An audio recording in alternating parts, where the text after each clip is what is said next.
നമുക്കിന്ന് നല്ല സോഫ്റ്റ് ആയിട്ടുള്ള റാഗി ഇഡ്ഡലിയുടെ റെസിപ്പി എങ്ങനെയാണെന്ന് നോക്കാം.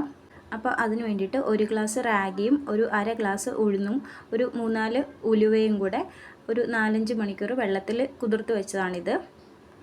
ഞാനിത് കൊടുക്കുന്നത് കുട്ടികൾക്കാണ്. നമുക്ക് വലിയവർക്കാണെങ്കിലും കഴിക്കാൻ നല്ല ഹെൽത്തി ആയിട്ടുള്ള വളരെ ടേസ്റ്റി ആയിട്ടുള്ള ഒരു ഇഡ്ഡലിയാണ്. ഇഡ്ഡലിയോ ദോശയോ എന്ത് വേണമെങ്കിലും നമുക്ക് ഇത് വെച്ചിട്ട് ഉണ്ടാക്കി കഴിക്കാം.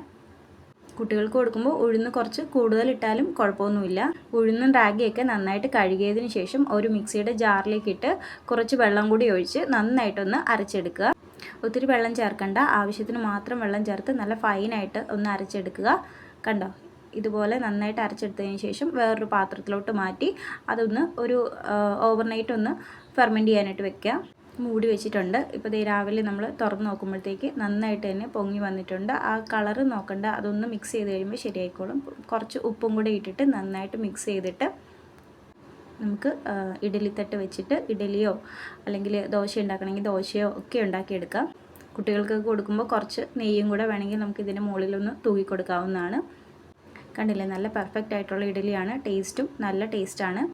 ഇനി ദോശയാണ് വേണ്ടതെങ്കിൽ നമുക്ക് സാധാരണ നമ്മൾ ദോശ ചുട്ടെടുക്കുന്ന പോലെ തന്നെ ആ മാവ് കൊണ്ട് ദോശയും ചുട്ടെടുക്കാവുന്നതാണ്.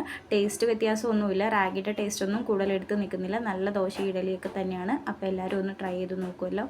Okay, thank you.